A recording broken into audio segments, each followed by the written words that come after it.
From the outside, Madison Clark looked like the perfect fiancée, glamorous, adored online, and soon to marry tech millionaire Ethan Carter. But when Ethan began noticing how coldly she treated anyone without status, he needed to know who she really was. So he disappeared behind a fake business trip, shaved his head, and spent 21 days disguised as a city sanitation worker. What he uncovered would destroy their engagement and expose the truth she never meant for anyone to see. Ethan Carter had always lived under the relentless glow of admiration, the kind that followed him into boardrooms, magazine covers, and Silicon Valley conferences where founders whispered his name with a mix of envy and awe. At 32, he stood at the center of a multi-million-dollar tech empire built from nothing but stubborn vision and sleepless nights, the kind of story America loved to celebrate.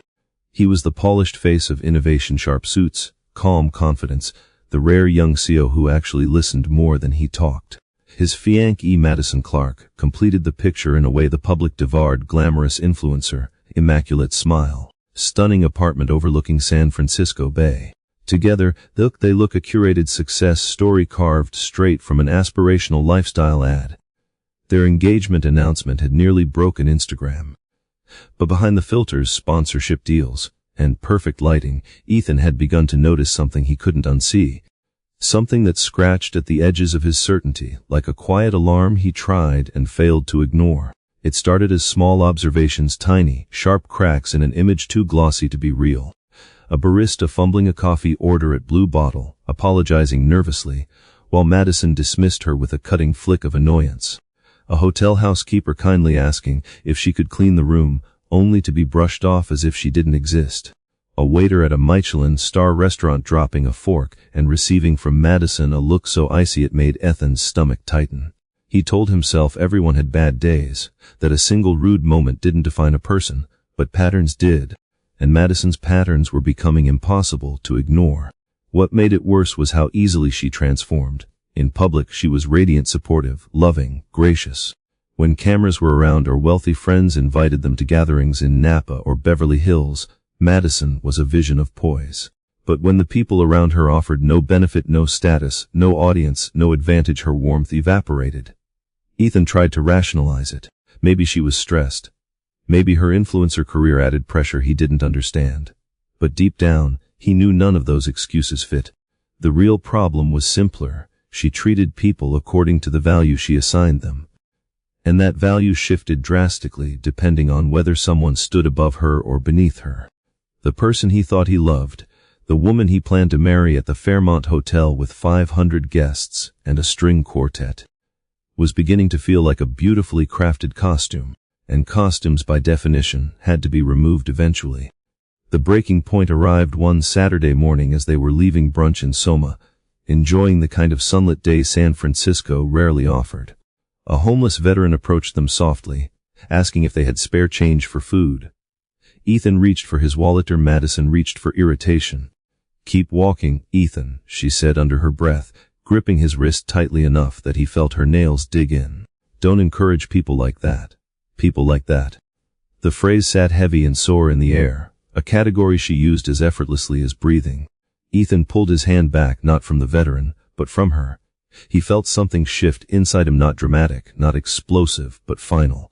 He couldn't shake the realization that if circumstances changed, if he weren't a millionaire, if he weren't admired or successful, she might treat him the same way. Everything Madison respected about him, the power, the status, the influence, felt conditional, disposable. That night, long after Madison fell asleep scrolling through brand emails and sponsorship contracts, Ethan sat alone in his living room staring at the city stretched beneath him.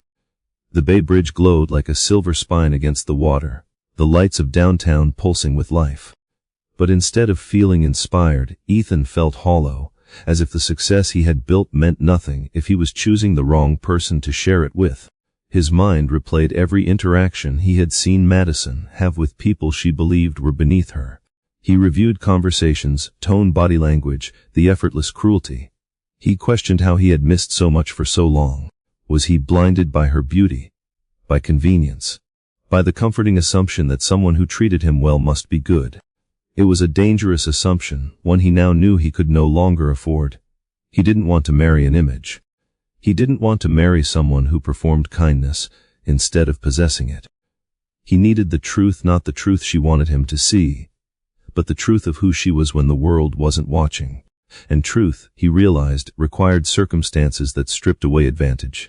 So he did what most people would never dare. He imagined himself in a different skin, a different life, one where he wasn't Ethan Carter the tech mogul, but simply a man without status.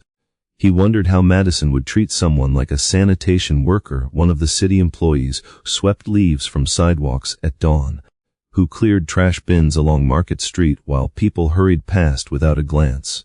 They were invisible yet essential, forgotten yet everywhere. Madison, he suspected, had never acknowledged one in her life.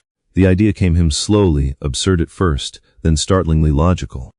If Madison only revealed her real character when she believed no one important was watching, then he needed to stop being important. He needed to disappear, not literally, but socially, symbolically.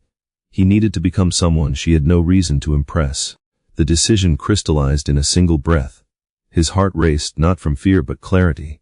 He would fake a long business trip to Europe. He would fabricate meetings, emails, scheduled calls. And while the world believed Ethan Carter was closing multi-million-dollar deals in London and Berlin, he would be here in San Francisco living as someone she would never look at twice. He would trade designer suits for an orange uniform, exchange boardrooms for alleyways, swap admiration for invisibility. And in that invisibility, he would finally see her. He didn't want revenge. He wanted certainty. He needed to know if the woman he loved truly existed, or if she was nothing more than a reflection sharpened by wealth and status. He needed to know whether the future he was about to walk into was real or a beautifully packaged catastrophe waiting to happen. And so the most painful question of his life took shape, one he could no longer avoid. If Madison didn't know he was Ethan Carter, would she still treat him like a human being? The only way to find out was to disappear, and he was prepared to do exactly that. Ethan spent the next week observing Madison with a sharper lens, as if suddenly seeing her through a filter he'd never known to remove. Every gesture, every tone, every shift in her expression revealed new layers of something he wished he could deny. He wasn't hunting for flaws. He was searching for proof that the woman he loved still existed somewhere beneath the surface. But as the days unfolded, the proof leaned heavily in the opposite direction. On Wednesday morning, he met Madison for breakfast near her apartment in Pacific Heights. The cafe was one of those sleek, minimalist places that charged $12 for toast and attracted influencers like birds to glitter. Madison arrived late, sunglasses oversized, complaining about the elevator in her building being slow enough to ruin her entire morning. The moment they sat, a server approached with a polite smile and a notepad. He couldn't have been older than 19. "Sorry for the wait," the server said. "What can I get started for you too?" "You can start," Madison replied, "by telling your manager to hire more staff. I've been here for 2 minutes already." Her tone wasn't sharp, it was dismissive in a way that communicated she didn't think he deserved sharpness. Ethan watched the boy swallow his pride with practiced restraint and jot down their orders. Madison didn't notice this. She was too busy adjusting her napkin for an Instagram story she filmed with effortless entitlement. "Some people just shouldn't work in service," she said as she lowered her phone. "If you can't move fast, find another job." Ethan stirred his coffee slowly, feeling the old rationalizations crumble one by one. Nothing about her behavior seemed out of the ordinary for her. Worse, she didn't think it was wrong. Later that evening, they attended a charity gala downtown, an event supporting employment programs for underprivileged youth. The irony wasn't lost on Ethan as they stepped into the ballroom adorned with velvet drapes and champagne towers. Madison thrived in environments like this, surrounded by donors, executives, and socialites who fed on compliments and attention. She charmed every conversation, praising the cause with eloquent passion. To an outsider, she looked like the model philanthropist, poised and compassionate. But Ethan noticed how her smile shifted depending on whom she spoke to. With the CEO of a major venture fund, she stood straighter, spoke softer, laughed more readily. With the volunteers serving drinks, she barely acknowledged their existence. It was during one of these interactions that Ethan felt a subtle, but undeniable shift inside himself, as if a decision he had tried to avoid had already been made without conscious effort. A young volunteer carrying a tray accidentally brushed against Madison's arm while maneuvering through the crowd. The champagne glass rattled but didn't spill. "Watch where you're going," Madison snapped under her breath. Not loud enough to attract attention, but sharp enough to draw shame into the volunteer's eyes. "Sorry, ma'am," the girl said quietly. Madison didn't even look at her. Ethan did. He caught the girl's apologetic nod. The way her shoulders slumped with the weight of being spoken to, as if she were nothing more than a misplaced object. As the girl walked away, Ethan realized he felt a kinship with her, a stranger, because he knew, with growing clarity, that Madison respected people only when they were reflection pools for her vanity.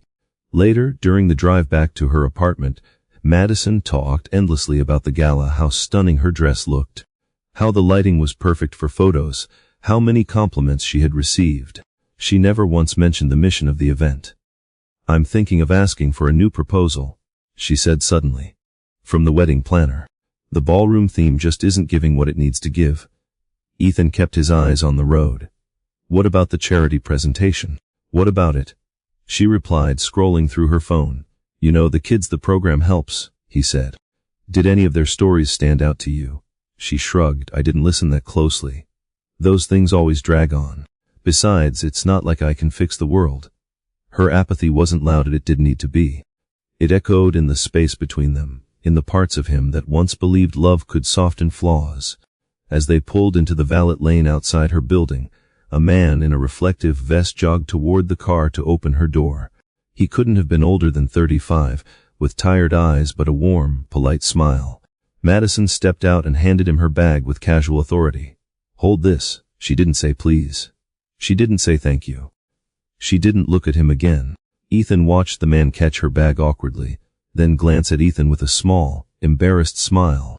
The kind of smile people offered when they were used to being dehumanized. Ethan's stomach twisted. It wasn't just one incident, one rude comment, one entitled moment. It was a pattern. A deeply ingrained worldview that saw people as categories, valuable, neutral, or irrelevant. He couldn't stop cataloging the moments now. The receptionist she scolded because her package wasn't ready. The Lyft driver she complained about because he took a route she didn't prefer. The janitor she pretended not to hear when he greeted her in the hallway. And each time Ethan asked himself a question he didn't want answered: would she treat me this way if I weren't who I am? The thought haunted him. He replayed their relationship in reverse: every compliment she'd given, every affectionate moment, every declaration of love. Would those moments exist if he weren't a wealthy CEO who could offer her status, comfort, and visibility? Or had she simply adapted her behavior to match what benefited her? He couldn't avoid the truth any longer. Madison treated people based on what they could provide her, not who they were, and he wasn't special, only useful. That realization alone could have broken him. But instead, it fueled something sharper than heartbreak: the need for clarity. He needed proof, not speculation, not instinct, not fear, but undeniable truth. He needed to see how she behaved when he held no value in her eyes, when she believed he was just another face in the crowd. Only then would he know whether the life he was building with her stood on something real or on sand waiting to collapse. And in that need, his plan took deeper root, transforming from idea to intention. Disguising himself wasn't about tricking her. It was about revealing her. It wasn't malicious, it was necessary.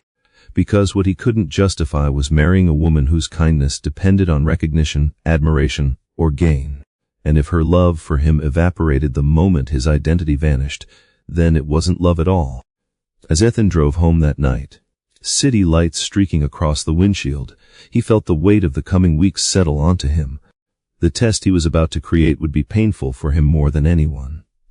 But the cost of marrying the wrong person would be far greater.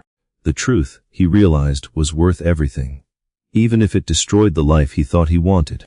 The idea of disappearing into another identity consumed Ethan in the days that followed. Not as a fleeting impulse, but as something that took root with startling clarity. It was strange how a thought that once seemed absurd could evolve, almost naturally, into the only solution that made sense. He found himself replaying every interaction with Madison, trying to understand where the truth ended and the illusion began. If she only revealed her authentic self when she believed the person in front of her held no power, Then he needed to become someone who possessed none. The first step was simply create the perfect cover story. A business trip to Europe wasn't unusual for someone in his position. Investors in London had been requesting meetings for months, and expansion into the European market had been part of the long-term roadmap for his company. All he had to do was accelerate the timeline. When he informed his executive team, no one questioned him. They trusted his instincts, respected his leadership, and believed any move he made was strategic. He crafted a schedule packed with fictional investor dinners, tech summits, and closed-door negotiations. By the time he finished, the itinerary looked real enough to convince anyone. Madison didn't doubt it for a second. In fact, she seemed thrilled. "Europe," she said, eyes brightening as she hugged him. "This could be huge for the company. And the timing is perfect. The wedding planner needs final confirmations by next month." Ethan forced a smile, trying not to let the sting of her words settle too deeply. Perfect timing. She had no idea she was speaking the truth in a way she didn't intend. Once the trip was booked, Ethan moved on to the part that made his pulse thrum with a mixture of fear and determination, creating the new version of himself. He studied the uniforms worn by San Francisco sanitation workers, noticing their distinct orange shade and reflective strips. He researched the gear: work gloves, steel-toed boots, safety goggles, protective vests. He watched videos of workers navigating the early morning streets, pushing carts, sweeping sidewalks, clearing bins. Their movements were methodical, practiced, nearly unnoticed by the crowds rushing past them. He realized how often he himself had walked by without acknowledging them. There was something humbling about preparing to step into a life people rarely paid attention to. He ordered the uniform pieces discreetly, paying in cash, picking up items from industrial supply stores scattered across Oakland and Daly City. The final piece, an old city-issued cap with a brim wide enough to conceal a miniature camera he found on an online auction site. Worn and faded but perfect for blending in. Then came the appearance change. Late one night, with Madison already asleep beside him, Ethan stood in front of the bathroom mirror gripping an electric razor. His reflection stared back, clean-cut, polished, unmistakably wealthy. A man with every advantage. A man Madison admired because the world admired him. With a steady breath, he turned on the razor and dragged the blade across his scalp. Dark strands fell into the sink, gathering in clumps. As he continued, the transformation felt strangely liberating. Stripping away his hair made him feel unrecognizable even to himself, like shedding the outer shell of a life he had never fully examined. When he applied the fox beard, rougher, patchier, tinged with gray, he barely recognized the man in the mirror. And that was the point. The next morning, Ethan left for the airport. Madison kissed him goodbye at the drop-off lane, holding him tightly, telling him to text when he landed and send photos of the London skyline. She didn't notice the absence of luggage in the trunk or the fact that he asked the driver to drop him at departures instead of actually checking in. She waved as he walked through the sliding doors. Ethan didn't look back. Inside, instead of heading to security, he took a service elevator down to the parking garage, where an old sedan he'd purchased under a different name waited for him. He sat behind the wheel, the weight of what he was about to do settling around him like fog. The world believed Ethan Carter was flying across the Atlantic. In reality, he was driving to a storage unit in the Mission District where he had stashed his uniform and equipment.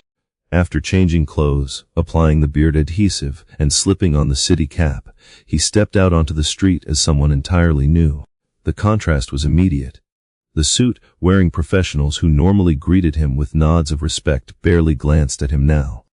People moved around him, through him, past him, as if his presence shifted into the background like visual noise. It stunned him how quickly invisibility took hold. By the time he arrived near Madison's gym in Union Square, the morning was already buzzing with commuters, joggers, and early shoppers.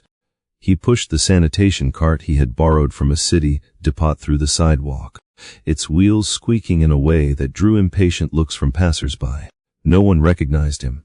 No one even saw him as a possibility of someone they could recognize. He was simply part of the urban landscape now. He practiced sweeping, adjusting his posture to appear older, slower, worn by years of labor. He kept his eyes down, not wanting to attract attention. In those first hours, a strange mix of emotions swirled inside him: discomfort, curiosity, humility. But above all, He felt something he had never felt in his privileged life or azure. It was as if the city had swallowed him whole. Yet he knew this was the only way to reveal Madison's truth. As the morning stretched on, Ethan refined his new persona. He developed a soft shuffle in his step, a slight slouch in his shoulders, a quietness that fit the role. He tested the camera hidden in his cap, making sure it captured clear footage. He recorded audio on a phone tucked deep inside his vest pocket. Every detail mattered. Eventually, he saw Madison's familiar white SUV turn the corner. His heartbeat thudded against his ribs so hard he worried it might give him away. She parked, stepped out in her usual designer workout set, and breezed past him without hesitation. No double take, no flicker of recognition. Nothing. For the first time, Ethan understood exactly how invisible he had become. And as he watched her disappear into the gym, he knew there was no turning back. The test had begun. Ethan's first real test began as soon as Madison stepped into the gym, leaving behind a cloud of expensive perfume and a faint echo of entitlement. He exhaled slowly, grounding himself in the role he had chosen. Every instinct inside him wanted to stand tall, to walk the way he normally did, to reclaim the posture that years of leadership had etched into his body. But he forced his shoulders to slump, his chin to lower, his gait to soften until he resembled a man worn down by years of unnoticed labor. It wasn't just a costume, it was a surrender of identity. The city greeted him differently now. People who once smiled at him on the street now maneuvered around him with a mixture of indifference and irritation. Joggers glided past without breaking stride. Shoppers kept their eyes fixed on their phones. A businessman in a tailored suit muttered something about him blocking the sidewalk, even though Ethan stood flush against the curb, broom in hand. The transformation was startling not because of the disguise, but because of the way the world responded to it. Hours earlier, he had been a man whose presence commanded attention. Now, he was a passing inconvenience, a background detail, a reminder of the work people preferred not to think about. The gym windows gave him a clear reflection of what he looked like: orange uniform slightly faded, gloves scuffed, boots heavy and worn. The beard added a roughness that masked the cleaner angles of his face. The cap shadowed his eyes enough that even people who knew Ethan Carter personally would hesitate before recognizing him. That anonymity was uncomfortable, yes, but it was also essential. As he swept near the entrance, he adjusted his posture, rehearsing the role with every motion. He needed to embody a man who moved slowly not by choice but by exhaustion. He needed to understand, on some level, what invisibility felt like. He pushed the cart a few feet toward a trash bin overflowing with discarded smoothies and protein bar wrappers. A woman in expensive leggings and a fitted jacket walked by without glancing at him, even as she tossed her empty bottle toward the cart and missed entirely. The bottle rolled to his feet. She didn't bother to look back. Ethan bent down and retrieved it. The gesture felt like the first quiet crack in the reality he'd always known. He continued sweeping the sidewalk, staying within view of the gym's large glass doors. Every time someone entered or exited, he felt a small jolt of tension, waiting to see how they would treat him. Most didn't acknowledge him at all. A few murmured that he was in the way. One man gave him a look of open annoyance when Ethan stepped aside to let him pass. None of these interactions were directed at Ethan the CO, they were directed at the man they believed he was now. He absorbed them silently, letting each one shape his understanding of the world. Madison navigated with unearned superiority. The camera discreetly sewn into the brim of his cap blinked softly, capturing everything. He hadn't planned to record anyone but Madison, but the footage of everyday reactions served as stark reminders of the divide between social layers. When Madison finally emerged from the gym, her friends trailing behind her like orbiting planets, Ethan positioned himself near a fallen energy drink can, bending down as if focused solely on his task. They approached, their conversation loud enough to carry across the concrete. "His hotel looks insane," one friend said, referring to the photos Ethan had pre-scheduled for social media. "The view alone is worth the trip." "Of course it is," Madison replied, flipping her ponytail with practiced ease. "Ethan doesn't do anything halfway. That's why we work." Her confidence stung. She had no idea the man who supposedly didn't do anything halfway was kneeling near her feet, sweeping debris she wouldn't have touched with gloves on. As the group reached the doorway, Ethan turned slightly and murmured a soft "excuse me," just loud enough for them to hear. They stopped abruptly, forming a wall of irritation. Madison gave him a look so dismissive it would have cut through steel. "You can wait," she said, tone clipped, we re-talking. Ethan froze in place, heart pounding. She sounded exactly as she had during moments that had sparked his doubt, impatient, condescending, certain he existed on a lower plane. "Sorry," he whispered, his voice unusually rough from the strain of playing someone with no social power. "Sorry, ma'am," Madison corrected. "Try being polite. It's basic." Her friends giggled, covering their noses as if offended by a smell that wasn't there. Ethan kept his head down, swallowing the heat rising in his chest. He didn't break character, he couldn't. He simply nodded and stepped back. They walked past him, their laughter fading as they crossed the street. When they disappeared from view, Ethan leaned on the broom handle, exhaling shakily. He had seen Madison treat others poorly before, but experiencing it as the target was something else entirely. It carved something raw inside him, something that made the truth impossible to ignore. Once the moment passed, he pushed the cart toward a nearby corner, leaning against the wall as he checked the footage. Everything had been captured: Madison's tone, her expression, the way she wielded status like a blade. Seeing it on video made the reality heavier, more undeniable. He imagined showing this clip to his past self, the version of Ethan who believed Madison's cruelty was occasional or circumstantial. That man would have defended her, rationalized her behavior. This man standing on a street corner in a borrowed uniform was done rationalizing. He spent the rest of the afternoon shadowing the places Madison visited regularly: the coffee shop where she ordered elaborate drinks, the boutique where she browsed designer outfits, the park where she filmed fitness reels. Each time she passed, she looked through him, not at him. By the end of the day, Ethan felt a weight he hadn't expected, a heaviness that came from realizing the woman he believed he loved didn't see people as human unless they served a purpose in her world. As the sun dipped behind the skyline, casting warm hues across the buildings, he pushed the sanitation cart back toward the alley where he'd parked his old sedan. The disguise clung to him like a second skin, scratchy and unfamiliar, but strangely illuminating.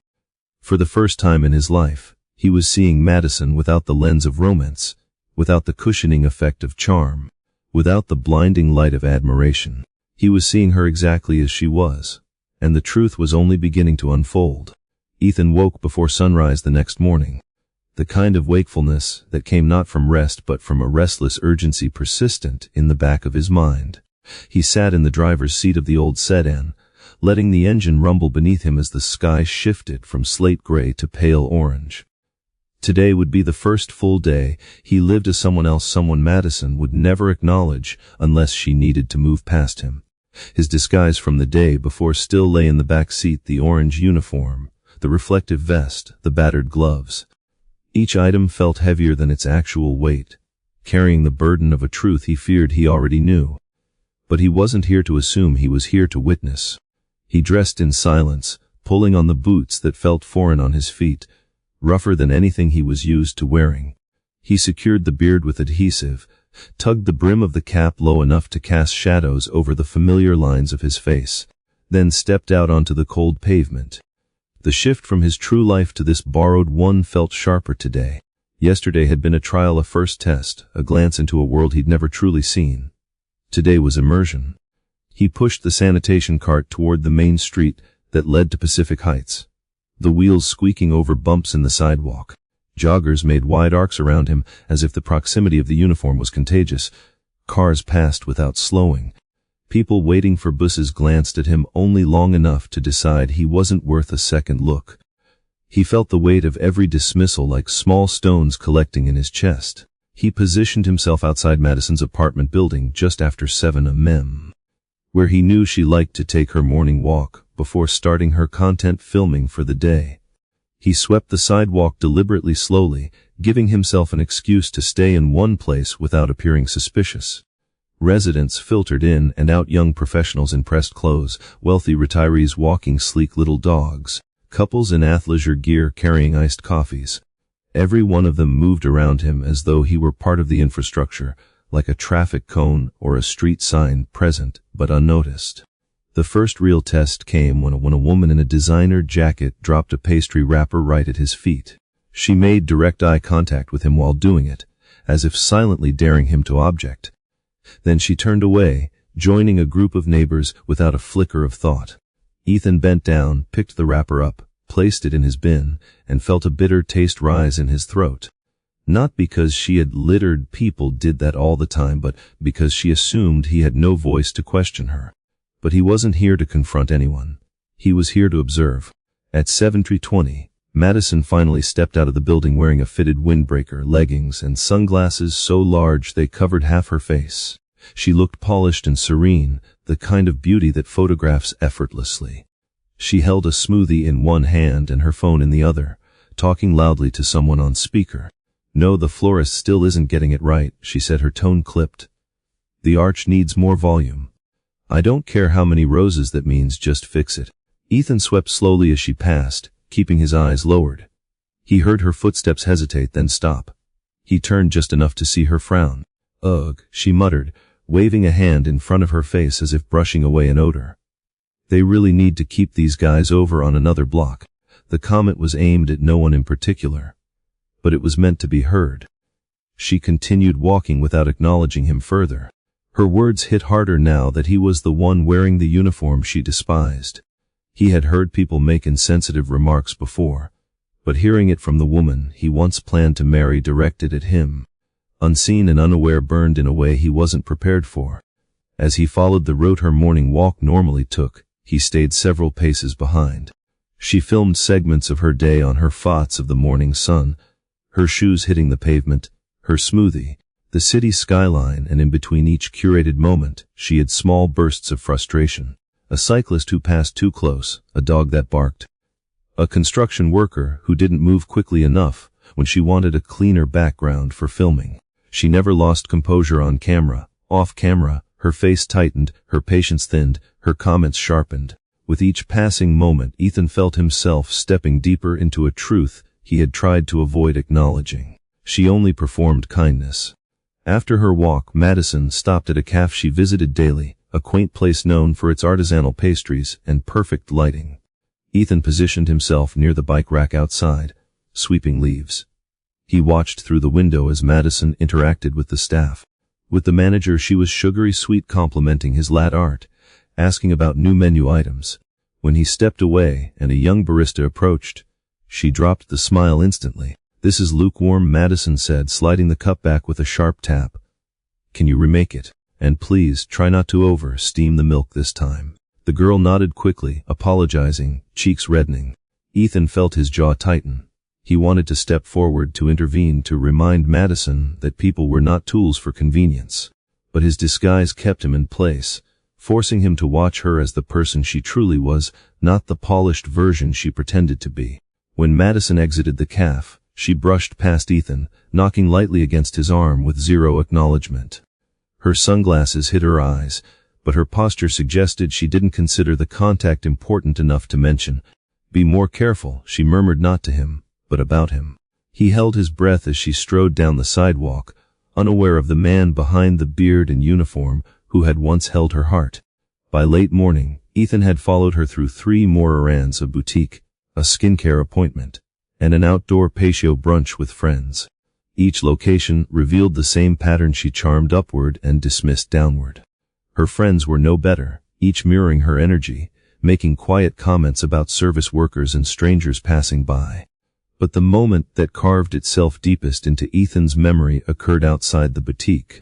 A teenage boy on a skateboard veered a little too close to Madison, forcing her to take one startled step back. He apologized immediately, breathless and sincere. "Sorry, miss." "My bad." Madison didn't accept the apology. She didn't even look at him. She simply said, "Some people need to learn where they belong," and walked past him. Ethan stood frozen, broom in hand, feeling the weight of those words like stones in his chest. Where they belong. That phrase illuminated everything. Madison didn't just categorize people as she ranked them, and anyone below her ranking wasn't worthy of dignity. As the afternoon sun began to lower, Ethan finally stepped away from the boutique, pushing his cart around the corner and into the shade. He removed his cap for a moment, wiping sweat from his brow, and drew in a breath that felt heavier than any physical burden. This was only the second day of 30, and already, he knew the truth was going to hurt far more than he had prepared for. By the third day of his undercover experiment, Ethan had already started to understand the rhythm of invisibility. It wasn't just the way people avoided eye contact or the way they adjusted their paths to avoid brushing against him. It was the way the world seemed arranged to accommodate everyone else, while someone in a sanitation uniform moved through it like a shadow. He had expected the disguise to fool people, but he hadn't expected how easily it erased him. That morning he positioned himself near the entrance of the coffee shop Madison visited daily. It was a busy spot at the edge of Pacific Heights, a place where tech workers, influencers, and wealthy residents mingled without ever acknowledging the workers making their lats or sweeping their sidewalks. Ethan had learned the best places to stand without drawing attention: corners, curb edges, any area where he could appear as part of the scenery. He kept his cap low, his movements slow, his breathing steady. The goal was simple: blend in so deeply that he may as well not exist. As if on cue, Madison arrived in her black SUV, stepping out with the confidence of someone accustomed to a world that bent to her will. She wore a perfectly coordinated workout outfit, her hair tied into a sleek ponytail that bounced with every step. She tapped her sunglasses into place and entered the cafe, already rehearsing lines for a story she planned to post. Ethan remained outside, sweeping leaves that didn't need sweeping, listening to the faint hum of her voice through the open door. "Hey guys, good morning," she said to her followers. "Starting my day with my usual oat milk latte from my favorite spot. Best baristas in San Francisco." Her tone was bright, sugary, camera perfect. Inside, the barista scrambled to keep up with the morning rush. They were young, mostly college students juggling multiple jobs to afford rent in a city that seemed to inflate its prices by the hour. Ethan recognized one of them, a girl named Riley who always smiled at customers even when exhaustion weighed down her shoulders. Madison reached the counter, smile magnified. "Hi!" "The usual. And can you make it extra hot this time? Yesterday's was barely warm." "Sure thing," Riley said. "Sorry about that." But as soon as the manager walked away to help another customer, Madison leaned in, her voice sharpening. "If this one isn't right, I'll have to talk to him. I come here every day. It shouldn't be this hard." Riley swallowed hard and nodded. Ethan's chest tightened at the sight. He wondered how many people Madison had spoken to this way before he ever met her. How many days of their relationship had been built on illusions he hadn't known to question. When Madison left the cafe, lat in hand, she brushed past Ethan without looking at him. Her elbow grazed his arm, and she instinctively recoiled, adjusting her route mid-step to avoid him entirely. "Watch it," she muttered, more to the air than to him. Ethan kept his head bowed. He didn't react. Instead, he reinforced the role he had chosen: a man without presence, without voice. "People like this ruin neighborhoods," he heard her say to her friend on the phone. "Honestly, the city needs stricter hiring requirements. Anyone can get these jobs now." The irony hit him harder than expected. She had no idea how close to the truth she was, how easily he had slipped into this job. How excited he had once been to show her what compassion looked like. Now he was learning what cruelty looked like, and it was wearing the face of the woman he had planned to call his wife. Madison walked toward her car, still talking about wedding decor and sponsorship deals. Ethan followed at a distance, pushing his cart along the sidewalk. As he rounded the corner, he spotted a street vendor struggling to set up his cart, an older man with weathered hands and a gentle posture that suggested he'd spent years trying not to take up too much space. As he lifted a crate of bottled drinks, his grip faltered and the crate tipped forward, sending bottles clattering onto the pavement. Madison stopped walking, not to help but to stare. "Seriously," she said, rolling her eyes. "This is why the city looks the way it does." The vendor apologized repeatedly, kneeling to gather the bottles. Madison stepped around him with exaggerated care. "Watch where you're putting your stuff. Some of us have places to be." Ethan felt anger rise in him, but he forced it down, reminding himself why he was here. He approached the vendor and helped him retrieve the last bottle, placing it back into the crate. The man looked up at him with gratitude. "Thank you," he said quietly. "Most people don't stop." Ethan nodded, unable to respond in a voice that wouldn't give him away. As Madison continued down the sidewalk, oblivious to everything but herself, Ethan finally understood the dangerous truth. Madison didn't just treat people differently, she treated them based on whether she believed they contributed to her comfort or image. Those who didn't were invisible at best, burdens at worst. The afternoon presented another test, the boutique fitting Madison had scheduled. Ethan had memorized her itinerary not because he wanted to follow her every move, but because he needed to see her in environments where she wasn't performing for an audience. He stood near the curb outside the boutique, sweeping specks of dust that the wind kept returning. When Madison stepped out of her car, she adjusted her dress carefully before heading toward the door. A worker unloading boxes from a delivery truck accidentally stepped backward, coming within inches of bumping into her. Madison recoiled as if the man had swung a fist. "Oh my God," she snapped. "Do you not look where you were going?" The delivery worker startled, apologizing quickly. "Sorry ma'am, didn't see you there, clearly." She brushed her hair back, muttering under her breath, "These people are unbelievable." Ethan felt something inside him twist. The words were identical to ones she had used days earlier, spoken just as casually, with the same quiet disdain. He realized then that this wasn't new behavior. This wasn't stress or bad timing. This was her default. Inside the boutique, Ethan watched through the glass as she tried on dresses, smiling radiantly for the stylist, angling her body for photos she planned to send her followers. She giggled, twirled, accepted compliments with gracious enthusiasm. But when the stylist stepped on the train of her gown by accident, Madison's expression curdled instantly. "Can you be more careful?" she hissed. "Do you know how expensive this is?" Ethan backed away from the window, unable to watch more. By the time Madison exited the boutique, he had already moved farther down the block, pretending to empty trash bins. As she walked past him yet again, she didn't look at him, didn't hesitate, didn't pause to consider his existence. And for the first time, Ethan realized that she never truly had. Not with him. Not with anyone she deemed beneath her. That night, after the sun dipped below the city's skyline and the air grew colder, Ethan sat in the driver's seat of his sedan wearing the same orange uniform that now felt like a second skin. He replayed the footage from the day, each moment sharpening the clarity he'd tried so hard to resist. Madison was not slipping. She was not having a bad week. She was showing him the truth he had never been able to see while standing beside her as a man of wealth and status. And now that truth was undeniable. The woman he loved could not love a man she didn't respect. And the only reason she respected Ethan Carter was because of the pedestal the world had placed him on. Remove the pedestal, and he became just another shadow she stepped around. By the end of the week, Ethan had grown so accustomed to the weight of the orange uniform that he sometimes forgot what it felt like to move freely, to stand tall, to be seen.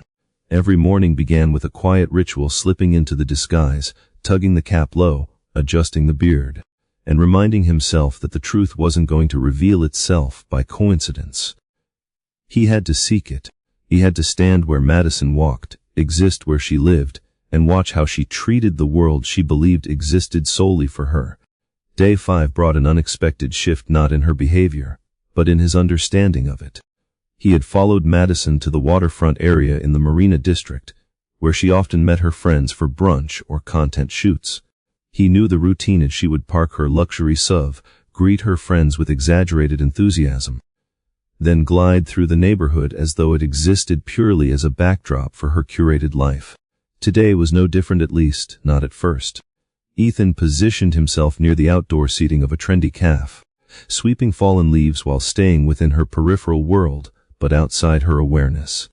Madison and her two closest friends, Alyssa and Brooke, arrived minutes later. They wore outfits that screamed effortless, wealth-coordinated activewear, designer sunglasses, pristine sneakers.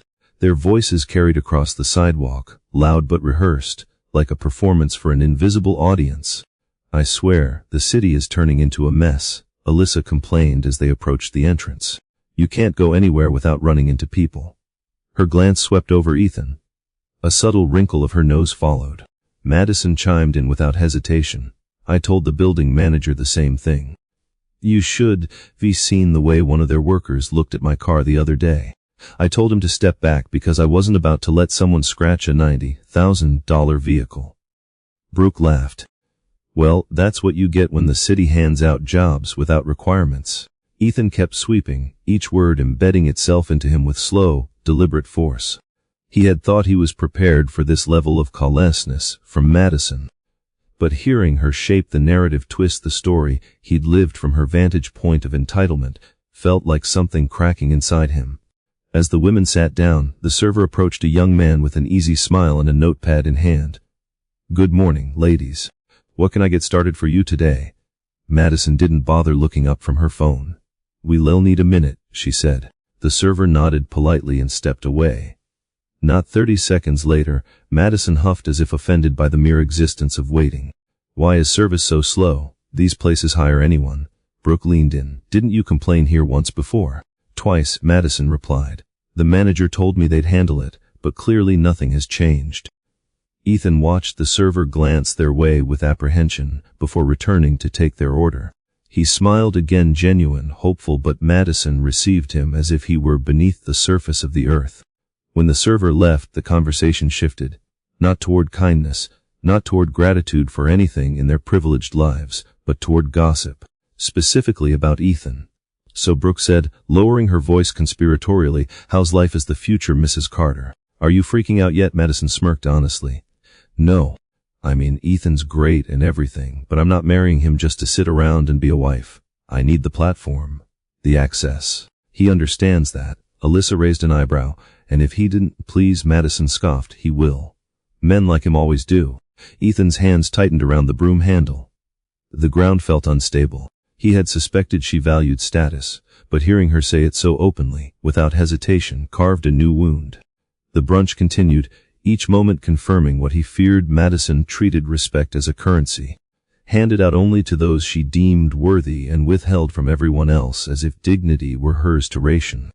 But the moment that truly altered Ethan's perception came unexpectedly.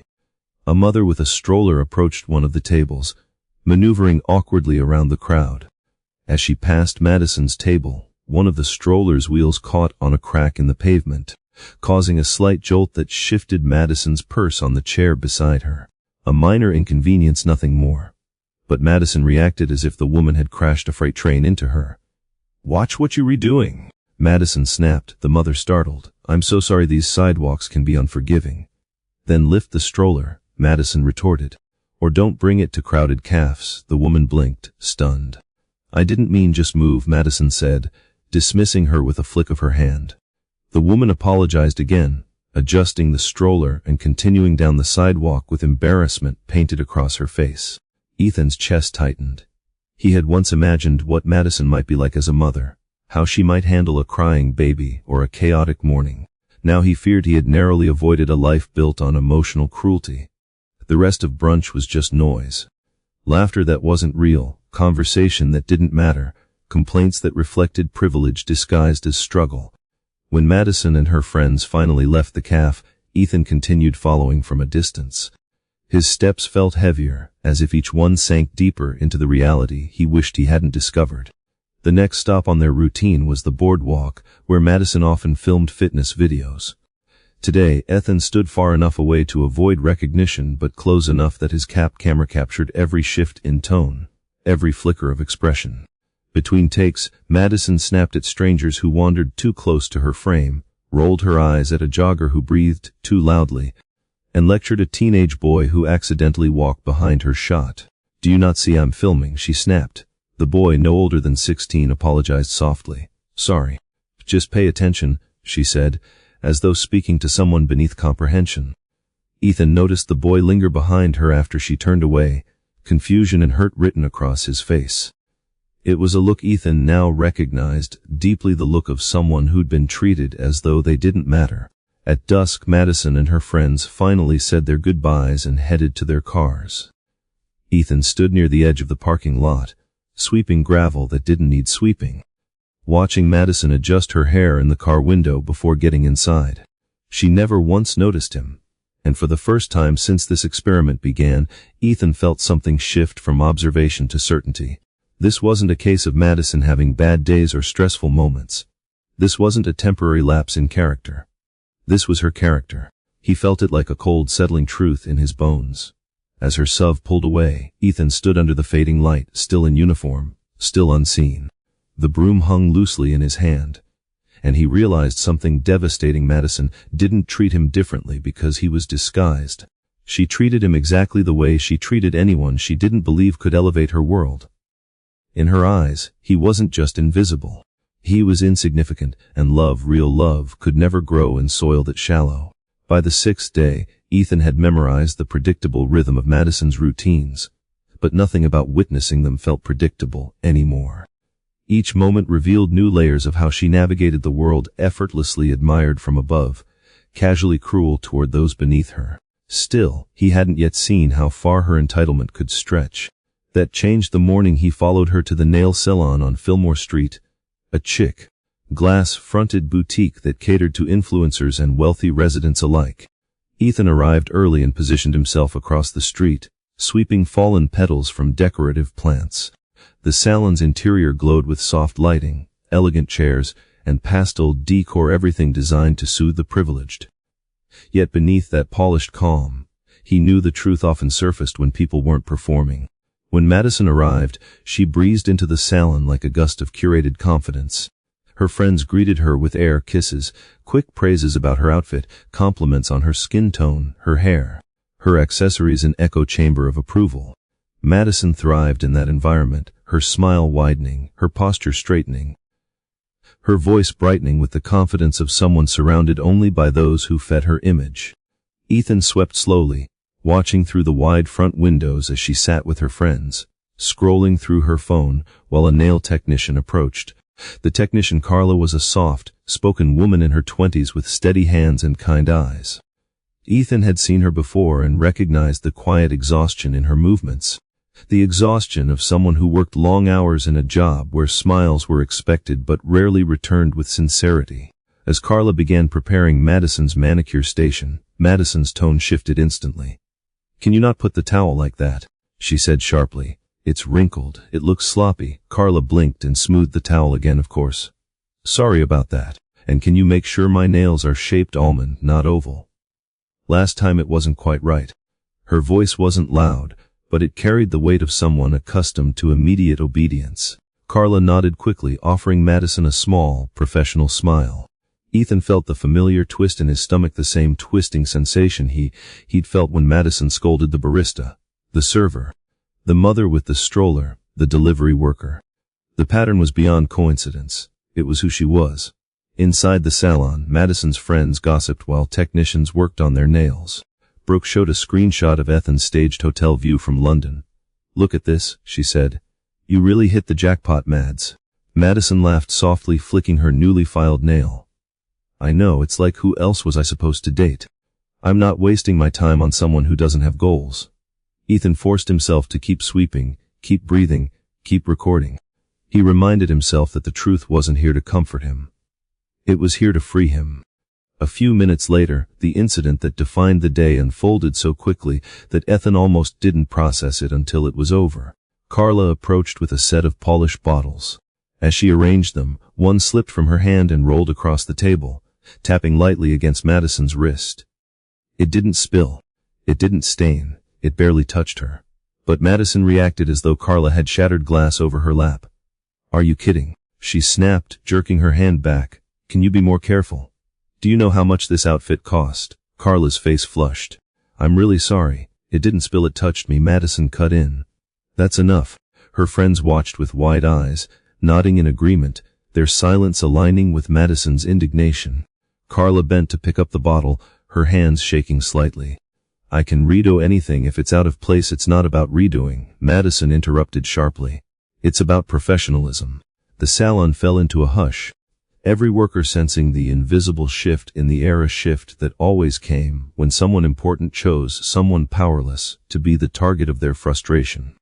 Ethan watched from across the street, his chest tightening with each second. He could see the manager walking over, worry etched on her face, already anticipating the fallout. "Is everything okay here?" the manager asked gently. Madison leaned back, crossing her legs, her expression a blend of superiority and irritation. "Your employee needs to improve. This isn't acceptable. I'm a regular here. I spend a lot of money. I expect better." Carla lowered her gaze, arms folded protectively in front of her. The manager nodded apologetically. "Of course, I'll speak with her." "Please do," Madison said. "I can't have this kind of thing happening. It's unprofessional." With that, the matter was settled, at least in Madison's eyes. The salon resumed its quiet buzz, but it wasn't the same. The technicians exchanged sympathetic glances, and Carla worked silently, careful to avoid any further missteps. Ethan felt a cold, hollow ache in his chest. He knew what was coming long before it happened.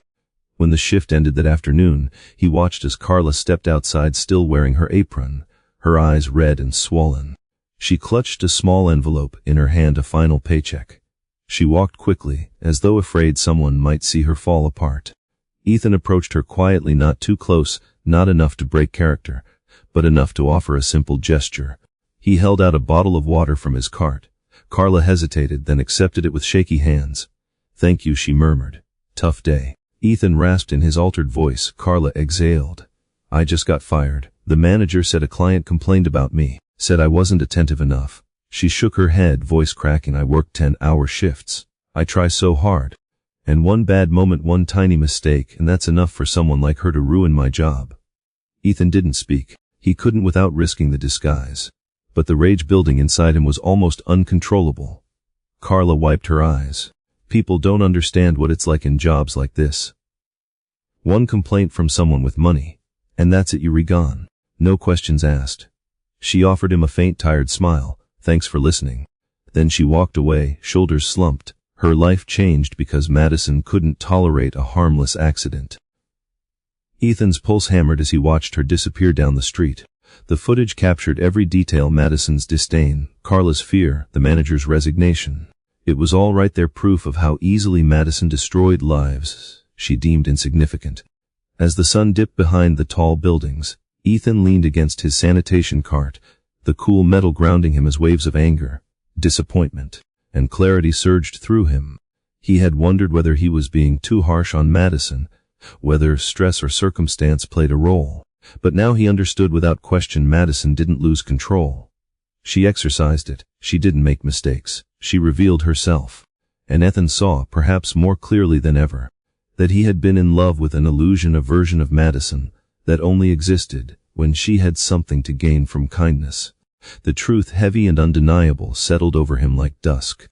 If Madison treated strangers this way, people she had no reason to impress, then she didn't possess the character required for love, partnership, or even basic humanity.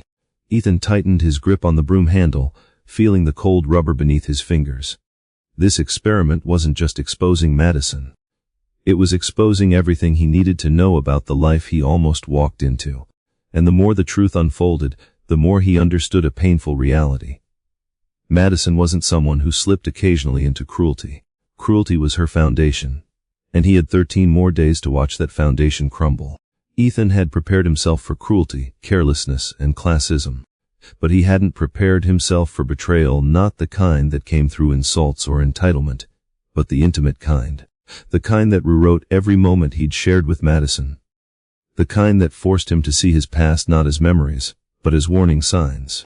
It was late afternoon on the 8th day of his undercover ordeal when he followed Madison to the rooftop lounge of a luxury hotel overlooking the Embarcadero. She had told her friends she was meeting a potential brand partner, but Ethan already sensed something was off. The tone of her voice, the eagerness in her stride, the way she kept checking her reflection in windows, it wasn't her typical business demeanor. It was something else, something practiced and flirtatious. He knew that version of her well. Ethan positioned himself near the service entrance at the side of the building, adjusting his sanitation cart so it looked as if he were collecting trash from the loading area. The hotel staff walked around him without question. His disguise was so effective, he could walk into a bank vault and no one would notice. He took the freight elevator up to the rooftop level, stepping out cautiously into a hallway that led to the open air terrace where Madison's meeting was set to take place. Once outside, he kept to the far perimeter, where large planters partially concealed him from view. It wasn't ideal, but the camera on his cap had a clear enough angle. Madison sat at a private table near the glass railing, overlooking the shimmering bay. Across from her sat a man Ethan recognized but had never met, Cole Johnson, a financial advisor with a reputation for mingling with the wealthy and charming anyone who might elevate his network. Tall, confident, perfectly groomed, the kind of man who carried his ambition like a tailored accessory. Ethan's stomach twisted. He remembered Madison mentioning Cole once or twice, but only vaguely, only in passing. "Just someone I met at an event," she had said. "Nothing important." But they didn't look unimportant now. Madison leaned in across the table, her laugh soft and intimate, her fingers brushing the rim of her cocktail glass as though performing for an invisible camera. Cole mirrored her energy effortlessly. They spoke in tones too soft for Ethan to hear, their posture close enough to suggest familiarity, if not more. He edged slightly closer, pretending to adjust the bags in his cart, and the audio finally sharpened enough to capture fragments of conversation. "He's still in Europe?" Cole asked. Madison nodded, swirling her drink. "Yeah. Probably closing some deal or whatever. He's obsessed with work. Honestly, it gets boring." Cole smirked. "Most guys in his position are. Comes with the territory." "Exactly," Madison replied. "Sometimes it feels like I'm dating a job title." The comment sliced through Ethan like a clean blade. A job title, not a partner, not a person. She didn't stop there. "Anyway," she continued, lowering her voice with a coy smile, "it does give me downtime." Cole's smile widened. "I don't mind filling that downtime." Madison reached across the table and touched his hand lightly, deliberately. "I know." Ethan's grip tightened around the broom handle until his knuckles throbbed. He forced himself to keep breathing, keep watching, keep listening. He needed the truth, not the softened, sanitized version his heart wanted to believe. The truth didn't wait long. After a few minutes of flirtation that felt like a slow unraveling Ethan's entire world, Cole leaned back and said, "So what happens when he gets back? Are we pretending none of this is happening?" Madison shrugged. "He won't know. And honestly, Ethan's predictable. He trusts too easily." Her words landed like a punch. Predictable, too trusting. She said it as if his loyalty were a flaw she exploited rather than something she valued. Cole nodded in agreement. "Still, he's not stupid. Guys like him notice things eventually." Madison tilted her head, lips curving into a confident smirk. "Please. If he hasn't figured it out by now, he never will." Ethan felt a cold numbness creep through his body. The woman he had planned to spend his life with was sitting 20 feet from him, openly discussing infidelity casually, comfortably, without guilt, as though it were nothing more than a scheduling conflict. Cole leaned forward. "You could just end it, you know." Madison scoffed. "And give up the wedding, the sponsorship deals, the events." "Cole, come on, be serious." She took another sip of her drink. "I'm not stupid. Marrying Ethan opens doors I'd never get to on my own." Ethan's pulse thundered in his ears. He'd known Madison valued status. He hadn't realized she valued him only for it. A cold breeze swept across the rooftop, rustling the napkins on their table, but neither of them noticed. They were too absorbed in their game. Cole glanced around. "You know, we could just keep this going. No one has to know." "Exactly," Madison said. "Ethan is distracted. Always traveling, always working. He barely notices when I come home late." Cole grinned. "Works for me." Madison's tone softened with flirtation. "And besides, you're more fun." They laughed together, comfortable, intimate, practiced. Ethan felt something inside him fracture. He had spent years building a life for Madison he believed she cherished. Instead, she cherished the access it gave her, the invitations, the clout, the spotlight. He had never been the destination. He had been the vehicle. The realization didn't just hurt, it hollowed him. As the conversation continued, the betrayal deepened. Cole reached across the table again, brushing Madison's hand with his thumb. She didn't pull away. In fact, she leaned into it. "Should we get a room?" he asked quietly. Ethan's breath stopped. Madison's lips curled into a slow smile. "Maybe next time," she said. "I have a shoot later, and I can't exactly go home smelling like someone else." Cole laughed. "Fair point. But next time for sure." Madison winked. "Count on it." That was it, the confirmation. The last piece he needed. Ethan stepped back from the planters, careful not to make noise, though his body trembled with adrenaline and devastation. He felt betrayed in ways he didn't even have words for. Betrayed not just as a partner, but as a human being who had given love openly, wholeheartedly, believing naively that it was returned. He made his way toward the service elevator. Each step weighted with a truth he could no longer escape. His disguise did more than reveal Madison's cruelty toward strangers. It revealed her disloyalty, her selfishness, her deceit. She wasn't just unkind. She was unfaithful. She wasn't just shallow. She was calculating. And as Ethan descended into the cold, dim hallway of the building's lower level, he realized something that tightened every muscle in his chest. True. Madison would have married him. She would have stood at the altar. She would have said, "I do." She would have posted wedding photos and wiped away fake tears and kissed him in front of 500 guests. all while planning her next secret meeting with another man. She would have lived an entire life beside him wearing a mask, and he would have never known, until now. The elevator doors opened, revealing the quiet loading dock outside. Ethan stepped into the fading daylight, the chill of the evening cutting through his uniform.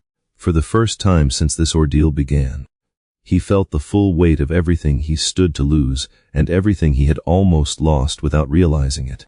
The truth didn't just set him free, it broke him first, and he still had 12 days left.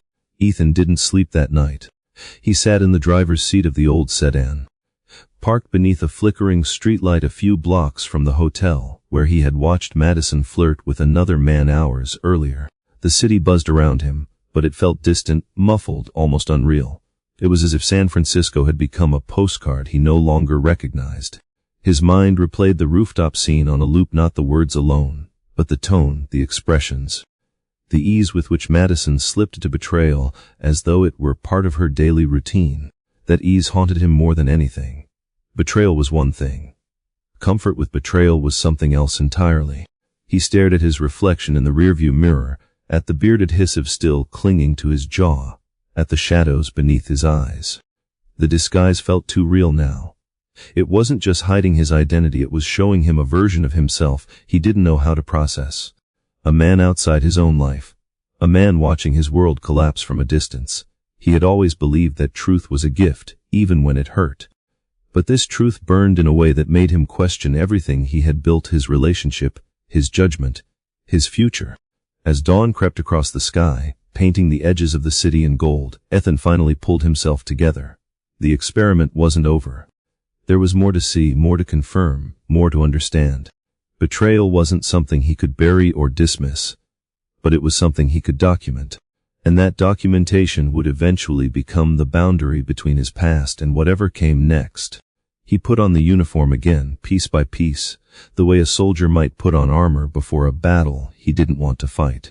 The rough fabric scraped against his skin, grounding him in his purpose. He adjusted the cap, checked the tiny camera, and stepped out into the waking city. He headed toward Madison's apartment building, arriving just as residents began their morning routines.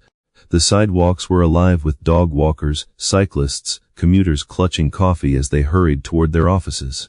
Ethan blended into the flow, unnoticed, unwanted, unacknowledged. It was the perfect vantage point.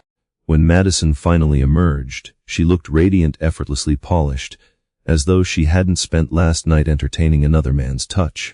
She wore a crisp white jacket and designer leggings, her hair styled in flawless waves that caught the early light. She looked like the picture of innocence, the embodiment of a woman preparing for her future wedding. If Ethan hadn't seen the truth with his own eyes, he might have believed the illusion too.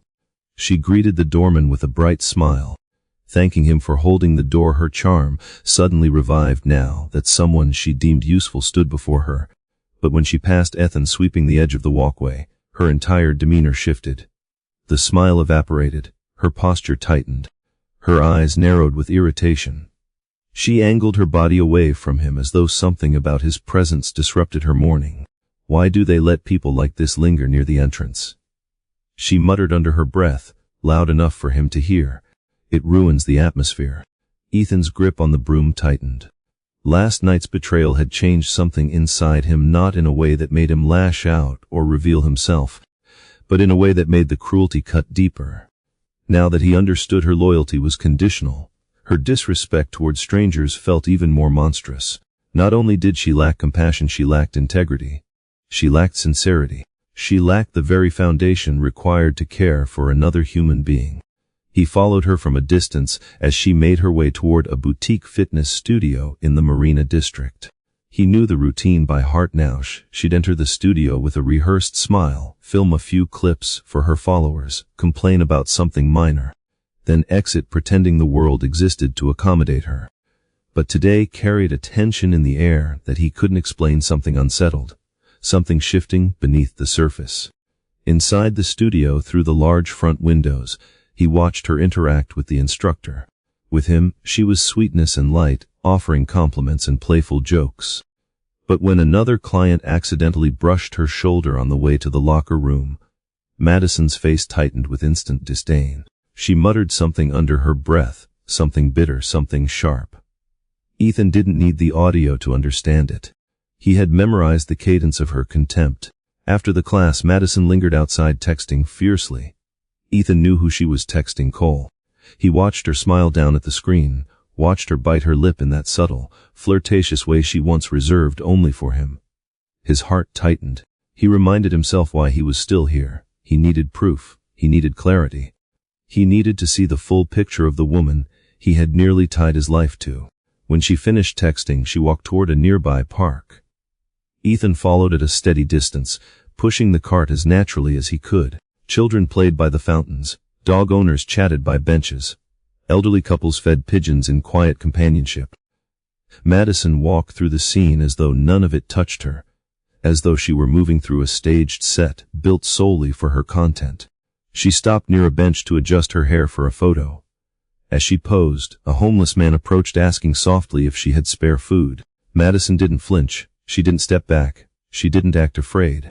Instead, she gave him a cold, detached stare, the kind that stripped a person of dignity with a single glance. "Can you not come near me?" she said. "I'm busy."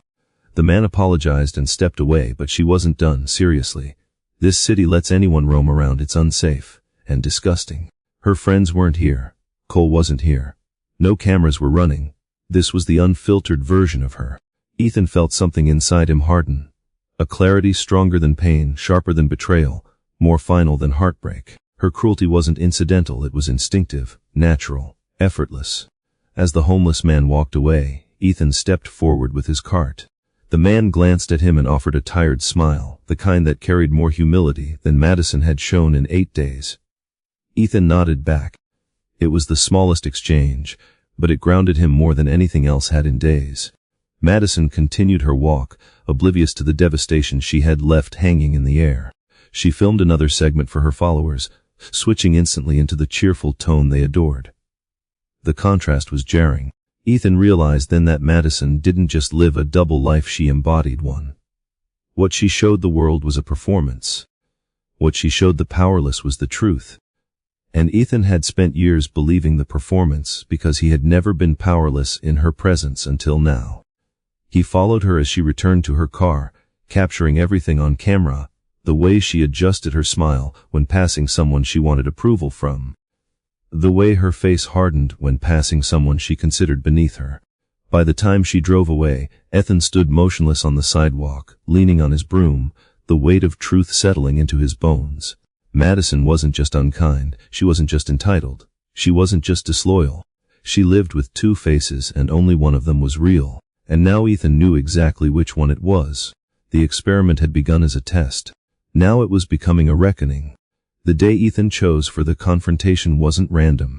It arrived on the 10th morning of his undercover experiment, a morning drenched in coastal fog rolling in heavy sheets over San Francisco, muting the skyline and shrouding the tops of buildings in a hazy blur. It felt poetic, almost symbolic, that the truth he had collected in fragments for days would finally pierce through the fog of deception. He had reached a point where recording more wasn't just unnecessary, it was unbearable. He had seen everything he needed to see: Madison's entitlement, her cruelty, her ability to discard human beings as easily as expired receipts, and worse, her willingness to betray him behind the thin veil of charm she wore like a second skin. It was time to reveal who he had been all along, and who she truly was. The hotel ballroom hosting the pre-wedding celebration glowed with soft amber lights and towering floral arrangements. Madison loved opulence, and this event was her opportunity to show everyone exactly how high she believed she stood in the social hierarchy. Ethan arrived not as the disguised sanitation worker, but as himself, clean-shaven, hair grown back enough to look intentional, suit tailored perfectly across his shoulders. Yet he felt strangely foreign inside his own appearance, as though the man in the mirror was a ghost of who he used to be. The uniform, though removed, lingered in his bones. It grounded him in what he had witnessed. Inside the ballroom, people were already mingling. The air buzzed with champagne bubbles, murmurs of admiration, and the artificial brightness that always came with wealth on display. Music from a live string quartet floated through the room in elegant waves. Guests sipped cocktails and complimented the decor. Madison stood near the center, radiant in a white pre-wedding dress that shimmered under the lights. Her smile was effortless, her posture flawless, her aura polished to perfection. If Ethan didn't know the truth, he might have believed she was the embodiment of elegance. But elegance wasn't character. He had learned that the hard way. She spotted him from across the room. Her expression lit up instantly, and she rushed toward him with arms open, performing affection for the crowd long before reaching him. "You here?" she exclaimed, voice bright enough to carry over the music. "I thought you wouldn't make it in time." Ethan returned her embrace with restrained politeness. He could feel dozens of eyes on them, family members, influencers, business partners, acquaintances who thrived on gossip. Madison pulled back and cupped his face with both hands, smiling as though nothing in the world existed beyond this moment. "You look amazing," she said. "Europe must have treated you well." "Europe," Ethan repeated softly. "Yeah, quite a trip." She laughed lightly. "We'll talk later. Everyone wants to say hi. You being here makes this night perfect." Perfect, the word rang with bitter irony. Ethan watched her glide away to greet more guests, thanking them, hugging them, posing for pictures. Every gesture was precise, as if curated for a highlight reel. He saw her praise the event planner, compliment the florist, and act with impeccable grace toward anyone she perceived held value. But he had seen what lay beneath that grace. The contrast was suffocating. At exactly 8 p.m., the lights dimmed slightly, signaling the start of the evening's formal program. A podium stood at the front of the room. A projector screen hung behind it. The wedding planner approached Ethan gently. "Your slideshow is cued," she whispered, smiling warmly. "Whenever you ready." Slideshow. Madison thought Ethan had prepared a romantic montage, a sentimental video capturing their journey together. Something to charm the crowd and elevate her image even further. And that was exactly why the moment ahead struck with such sharp precision. Ethan stepped onto the stage, conversation softened, music faded. Guests turned to face him with polite curiosity. Madison looked up with a glowing smile, her hands clasped together with anticipatory delight. She mouthed the words, "I love you," from across the room. Ethan's heart didn't move. "Thank you all for being here tonight," he began, voice steady though his pulse hammered beneath the surface. "This evening means more than you realize. I want to share something important, something personal." Guests leaned in expecting sentiment. Madison beamed, expecting praise. Ethan continued, "As many of you know, I was away on a business trip recently. But not in the way you think." A slight ripple of confusion passed through the crowd. Madison's smile faltered. Ethan lifted the remote in his hand and clicked. The projector screen flickered, then illuminated with the first frame, him in the orange uniform, cap pulled low, sweeping a sidewalk. Gasps erupted across the ballroom. Madison's eyes widened. Her hand flew to her mouth. "Ethan, what is this?" He didn't answer. He clicked again. The next clip played Madison walking toward the gym, telling her friend, "They really need to keep these guys on another block." Whispers swept the room. Guests turned in their seats. Madison stood frozen. Ethan clicked again. The screen showed Madison snapping at a barista, belittling a delivery worker, humiliating the mother with the stroller. Each clip carved deeper into the stunned silence. Then came the footage from the nail salon, the moment she scolded Carla, the moment that led to her firing. Carla's trembling voice played loud enough for every person to hear. "I just got fired. One complaint from someone like her, and that's it." Madison crumpled into her seat, face drained of color. "Turn it off," she choked. "Ethan, please turn it off." He didn't. The next frame froze, the air itself. Madison sitting across from Cole on the rooftop. Her voice clear, amplified. "Ethan's predictable. He trusts too easily." Followed by, "I'm not giving up the wedding. Marrying him opens doors I'd never get on my own." Followed by Cole's question, "Should we get a room?" And Madison's smile, "Maybe next time." The room erupted, not with applause, not with outrage, but with stunned disbelief, gasps, murmurs. Some guests covered their mouths. Others turned away, unable to look. Cole, who had come to the event casually confident, slipped out toward the exit, head lowered. Madison stumbled to her feet. "Ethan, stop. Please, you embarrassing me." He finally paused the video. The room remained engulfed in thick silence. Ethan spoke slowly, clearly, every word deliberate. "I went undercover because I needed to see who you were when nothing could benefit you. When you believed I wasn't watching. When no one important was watching." Madison shook her head, tears forming. "I can explain." "You already have," Ethan said quietly. "You explained it in every clip." Gasps rippled again. You don't treat people with kindness. You treat them with calculation. And when you thought I was just another worker, you didn't just ignore me, you looked at me like I was less than human. The only thing that mattered to you was status, power, image. And the moment you thought I couldn't give you enough, you found someone else. He removed his engagement ring from his pocket and placed it gently on the podium. The metal glinted beneath the lights, cold and final. This wedding is not happening. A sharp collective inhalation filled the room. Madison's sob cracked through the space. Ethan, please don't do this. He stepped down from the stage, every movement calm, certain. I hope someday you learn the value of a person isn't measured by what they can offer you.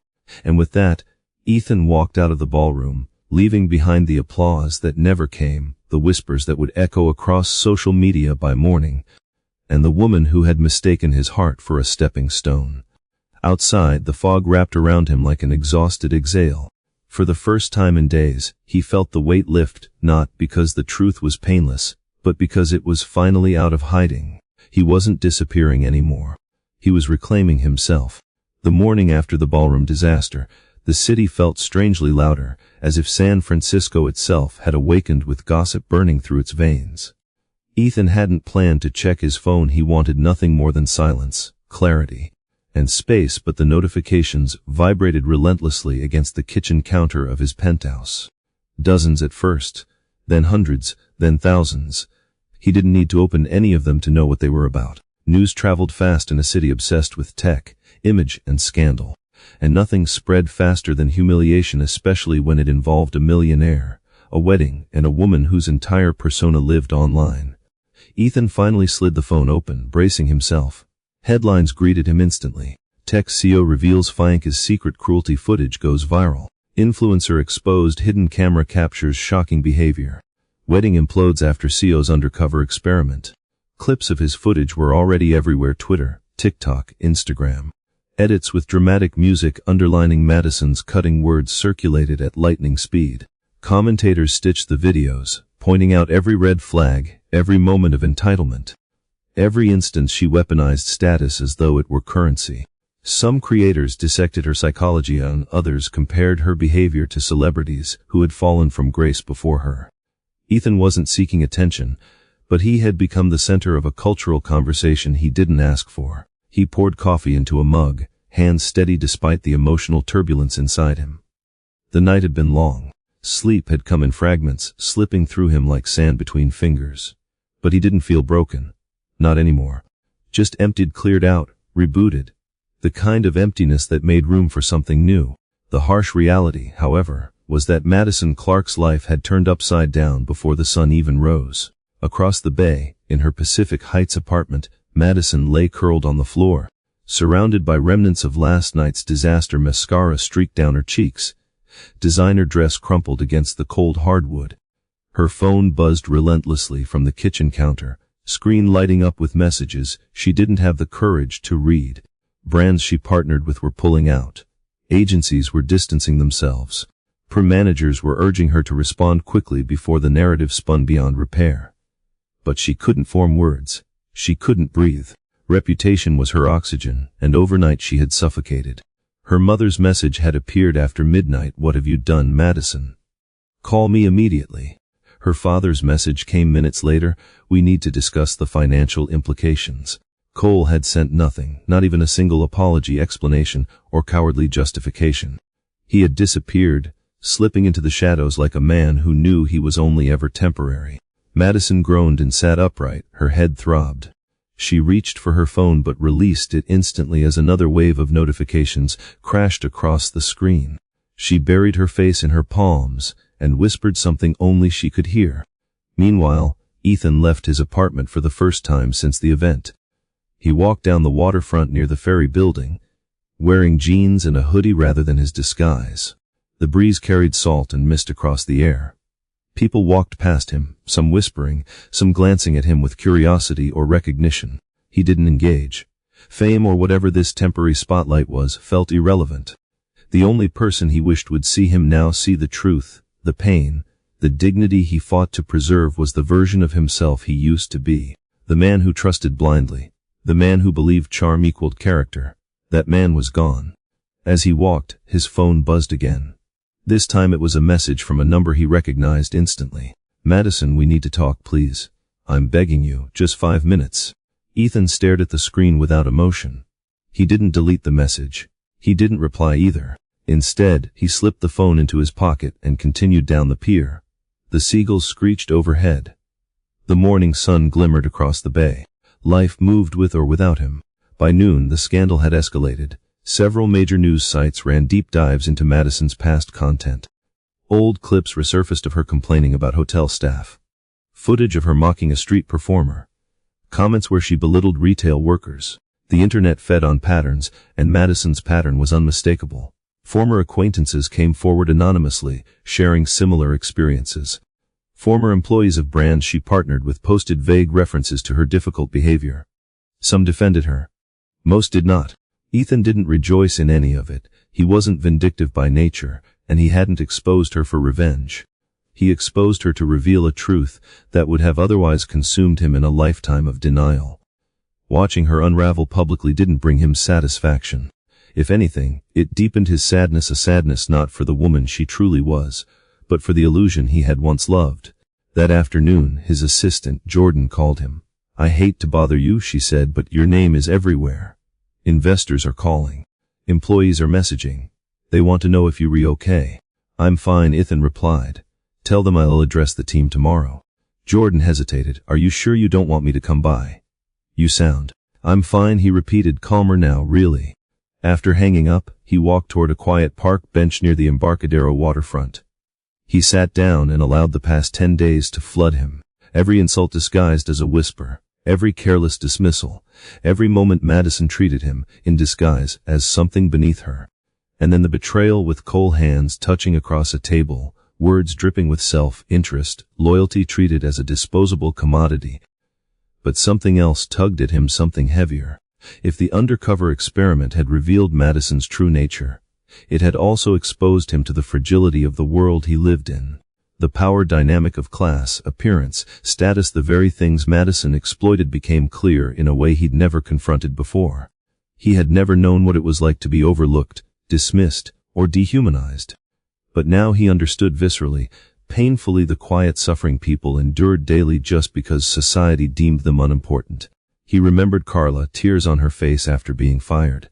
He remembered the homeless man Madison dismissed. He remembered the teenage boy she ridiculed at the boardwalk.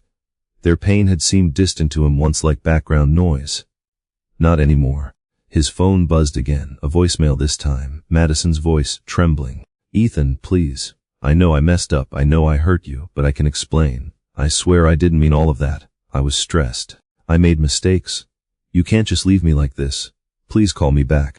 He deleted the voicemail. Not because he hated her, but because he finally loved himself enough to walk away. As evening approached, the sun dipped behind the Golden Gate Bridge, streaking the sky with shades of pink and gold. Ethan stood, stretching the stiffness from his muscles. He took one final look at the city before heading home, a decision crystallizing inside him, a decision not rooted in anger, but in purpose. The undercover experience hadn't just ended a relationship.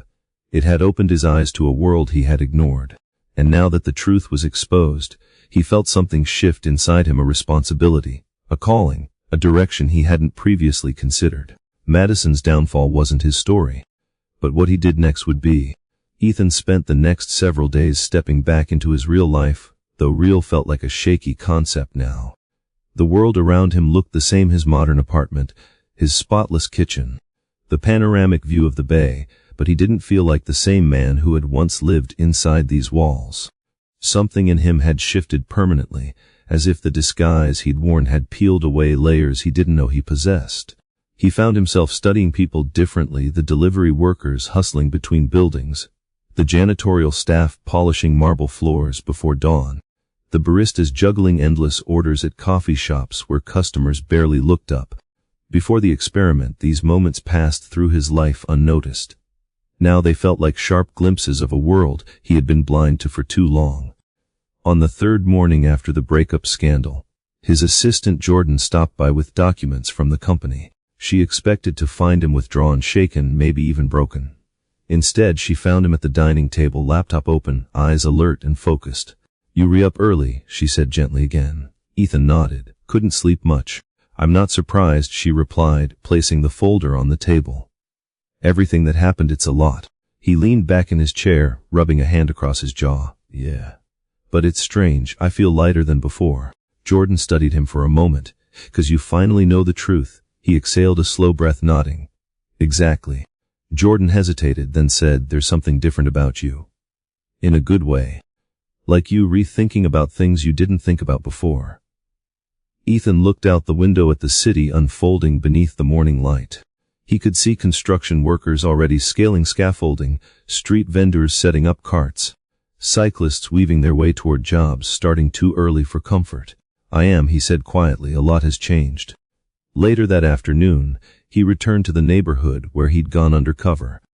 Wearing normal clothes this time, jeans, a gray hoodie, running shoes, he walked through the sidewalks he used to sweep. Passing the corners where he had once felt invisible. People acknowledged him now. Some even greeted him with nods or timid waves, recognizing him from the viral footage. It felt odd. Before, they hadn't seen him at all. Now they saw too much. A woman pushing a stroller paused as he passed. Hey, she said softly, you re that CO, the one who exposed his fiancée? Ethan offered a polite smile. Yeah, that's me. Thank you, she whispered. For showing people what some of us go through every day. Her words struck him in a way he didn't expect. Not because she recognized him, but because she understood. He continued down the sidewalk, eventually reaching the cafe where Madison once belittled the barista. The same girl, Riley, was behind the counter wiping down tables. She glanced up, startled to see him walk inside. Hi, she said nervously. Can I get you something? Just a coffee, he said. She prepared it quickly, her hands steady yet cautious as though waiting to be judged. Ethan paid and placed an extra 20 in the tip jar. Riley blinked. That's too much. No, he said, voice calm. It's not enough. She studied him with curiosity, then gratitude. You know, after everything blew up online, people started treating us better. Customers say please more. They look us in the eye. They tip a little more. I guess your video changed something. Ethan didn't know how to respond. He only nodded and stepped aside, feeling something warm settling in his chest, something he hadn't felt since the experiment began. The change wasn't dramatic. It wasn't revolutionary. But it was real. And maybe that mattered more than he realized. As the day wore on, Ethan found himself returning to the rooftop lounge where Madison had betrayed him with Cole. Not because he wanted to relive the pain, but because he needed to confront it fully. He took the elevator up, stepping out into the open-air terrace where the city stretched beyond the glass railing. The table where Madison had sat remained in its usual place, overlooking the bay. He walked toward it, resting both hands on the edge of the surface. The memory didn't crush him the way he expected. Instead, it settled like a heavy truth that no longer controlled him. He had survived it. He had walked away, and he wasn't lost anymore. As he stood there, a voice behind him spoke. Mind if I clean this area? Ethan turned and saw a worker in a hotel uniform, someone who reminded him of the person he had been just days earlier. Go ahead, Ethan said, stepping aside. The worker nodded gratefully and continued wiping the tables. Ethan watched him for a moment, noticing the precision in his movements, the way he worked quickly to avoid disrupting guests. It hit Ethan then the world was full of people who worked tirelessly without acknowledgement. People whose stories mattered just as much as his, even if the world never put a spotlight on them. The experiment hadn't just exposed Madison, it had expanded Ethan's understanding of humanity. And that realization felt like a new beginning. As the sun dipped lower, Ethan made his way toward the Embarcadero, stopping at a quiet overlook where the bay shimmered beneath the glowing sky. He leaned against the railing, watching ferries glide across the water. He let the breeze wash over him, cleansing, steady, honest.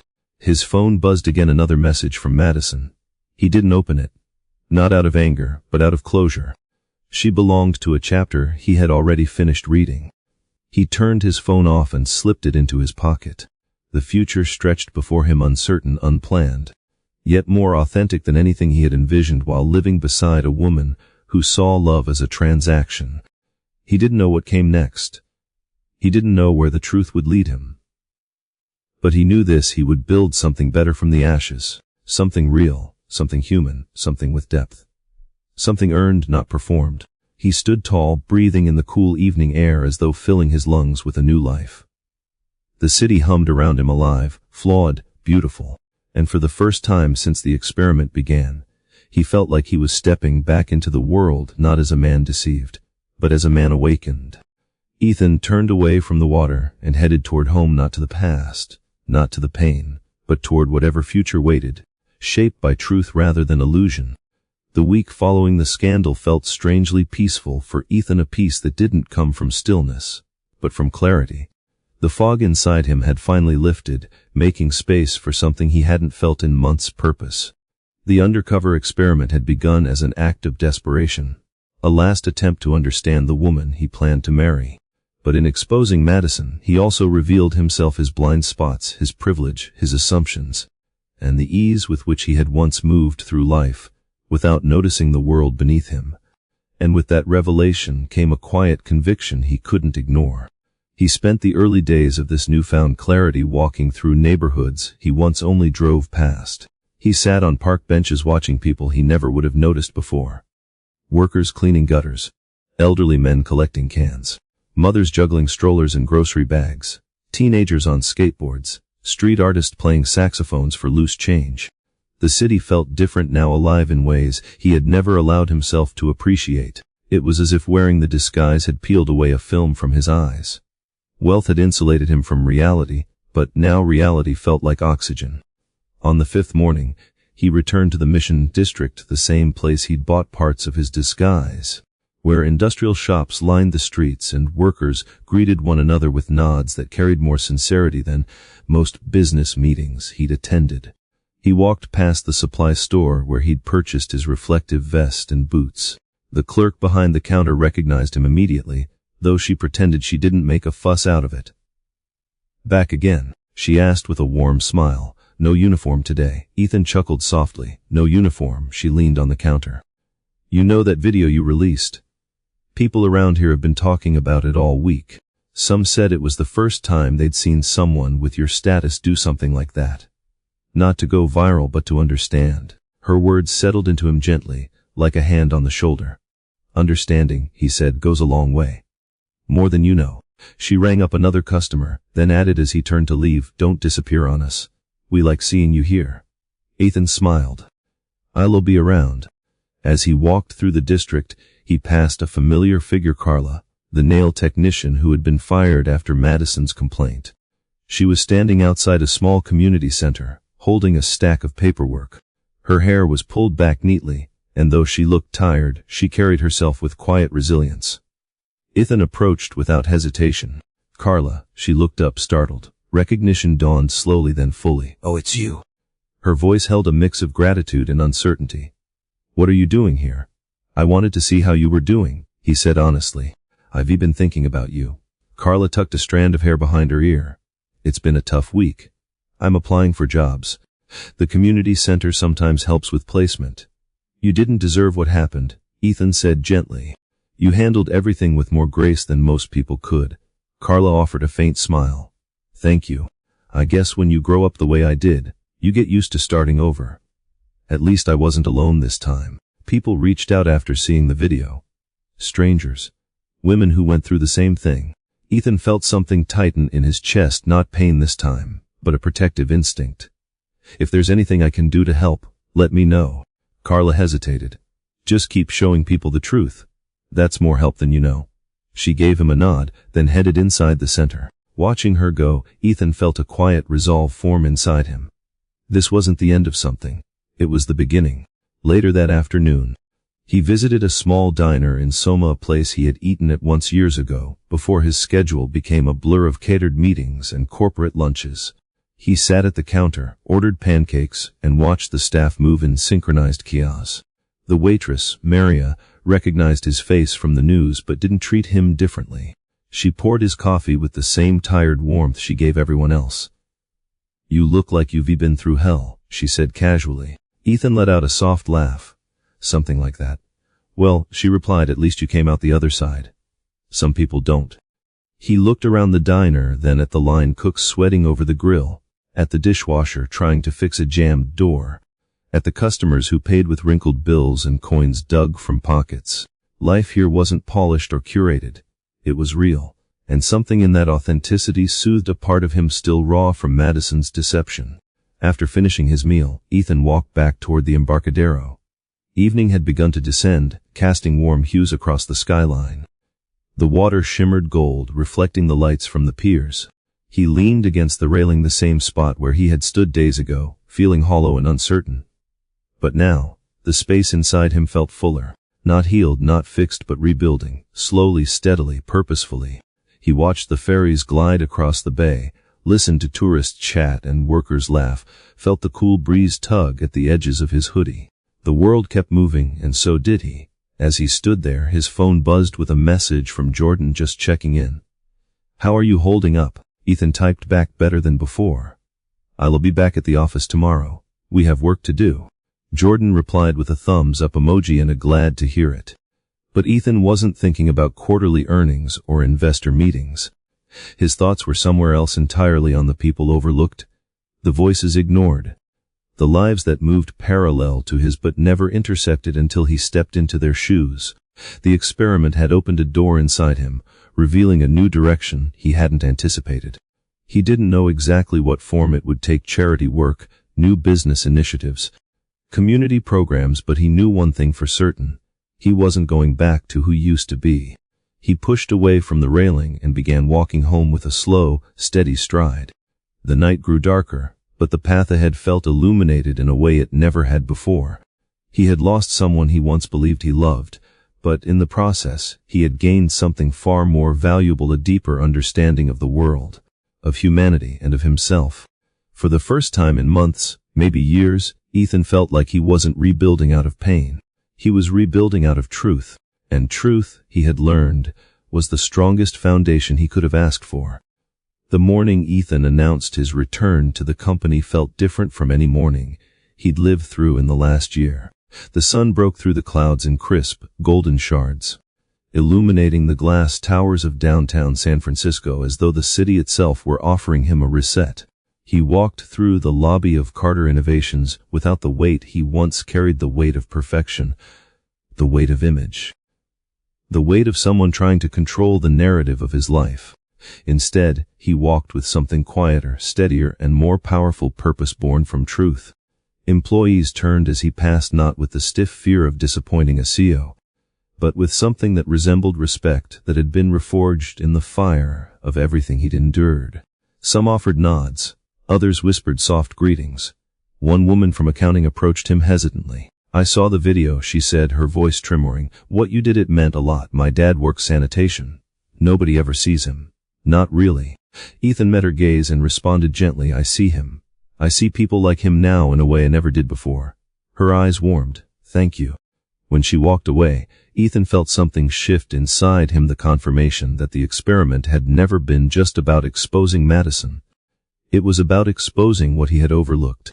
Inside the executive conference room, his leadership team was already waiting, some curious, some cautious, some eager to see how the scandal had changed him. Jordan sat closest to him, arms folded but expression supportive. Ethan took his seat at the head of the table, but for the first time, the chair didn't feel like a throne. It felt like a tool, one he could finally use with clarity. "Thank you all for being here," he began. "I know the last few weeks have been chaotic." A few chuckles broke the tension. Ethan continued. "I want to address what happened not as your CEO, but as a human being who learned a hard lesson.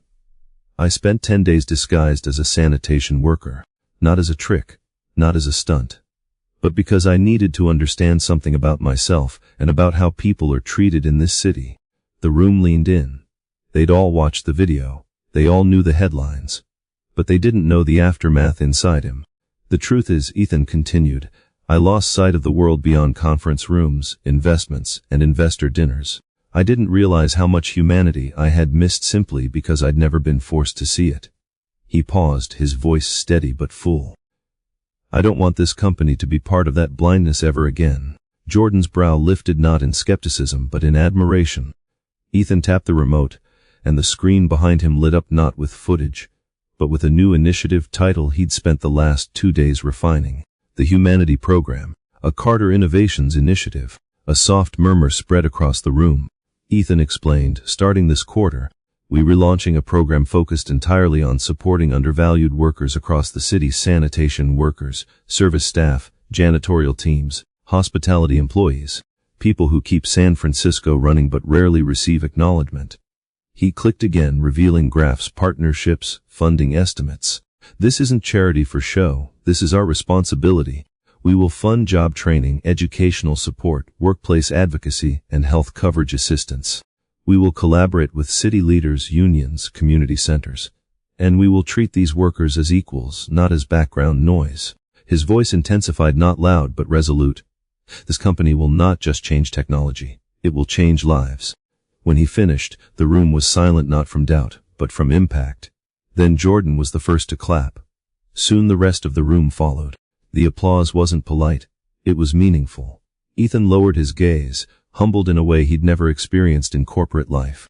After the meeting, as executives dispersed, Jordan approached him quietly. "You know," she said, all of this, it's who you were meant to be." Ethan laughed softly. "I wish it hadn't taken this much to figure it out." "Sometimes," she replied, "we need to be broken open before the light gets in." Her words struck deeply, not as comfort, but as truth. That evening, as the city dipped into shades of orange and violet, Ethan walked through a neighborhood park, the same one where Madison once dismissed a homeless man asking for food. The memory no longer stung. It simply reminded him of why he could never go back. A group of volunteers stood near the benches handing out meals. Ethan recognized one of them, Carla. She waved when she saw him. "Ethan, I didn't expect to see you here." "I wanted to check in," he said warmly. "How are things?" "Better," she replied. "The community center helped me find a new job. A much better one.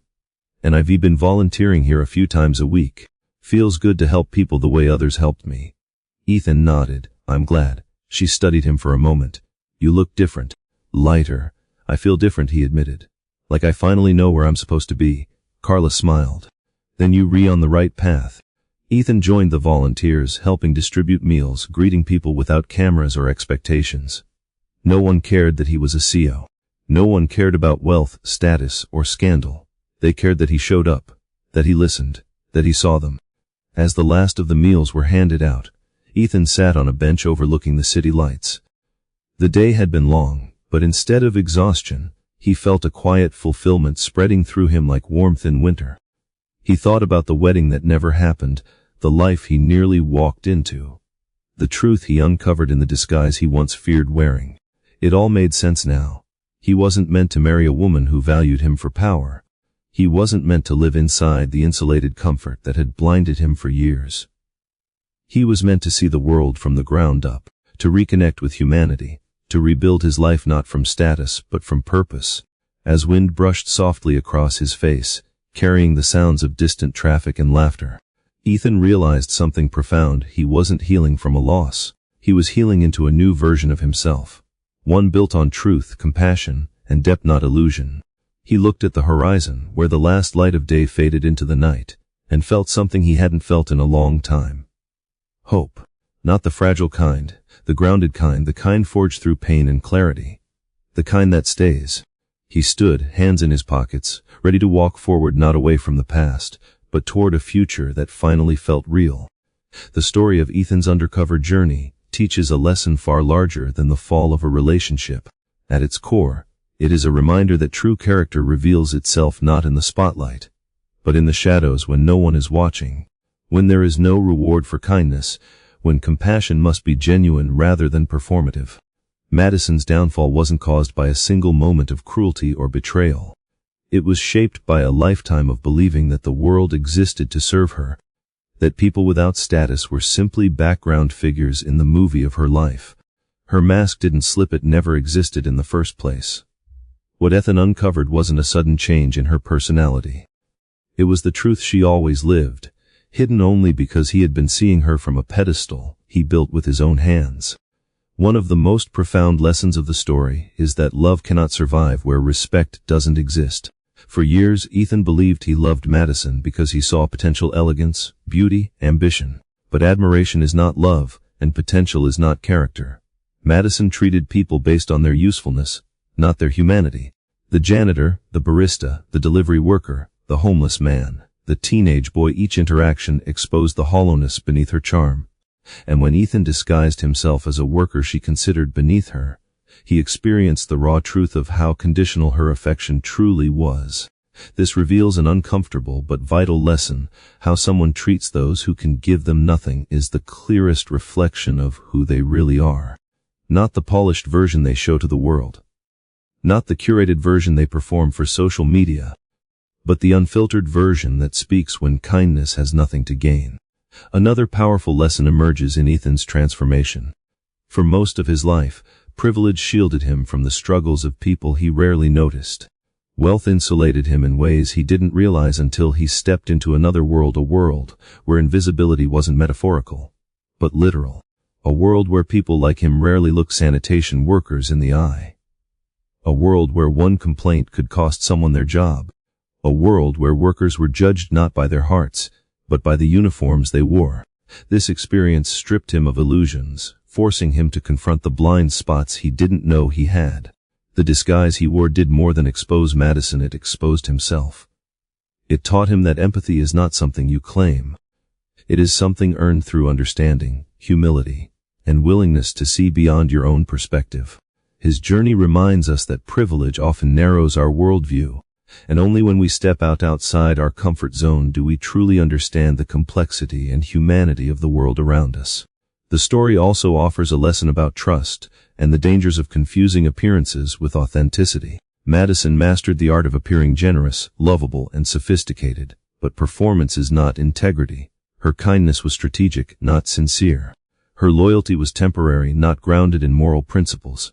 Ethan learned that trust cannot be built on facade. It must be built on actions that remain consistent regardless of who is watching. When love depends on status, wealth, or power, it is not love, it is a transaction disguised as affection. And when someone chooses convenience over loyalty, they reveal how fragile their values truly are. Yet perhaps the most compelling lesson comes not from Madison's character, but from Ethan's healing. Instead of letting bitterness consume him, he allowed truth to guide him toward growth. He didn't weaponize his pain. He transformed it. He used his experience to reconnect with humanity, to foster empathy, to build programs that uplift the very people Madison dismissed. His journey shows that heartbreak does not have to harden us, it can awaken us. Failure does not have to define us, it can refine us. Pain does not have to punish us, it can propel us toward purpose. Ethan embodies the idea that the most meaningful transformations often come from the most painful revelations. On a broader level, the story challenges us to examine our own behavior. How do we treat the people society overlooks? Do we extend respect only to those who can advance our lives? Do we treat workers as invisible? Do we withhold kindness because we believe certain people do not deserve it? The story forces us to confront these questions uncomfortably. Madison's actions may be extreme, but they reflect attitudes far more common than we would like to admit. The real moral isn't just to avoid becoming like Madison, it's to recognize the parts of her that may exist in us.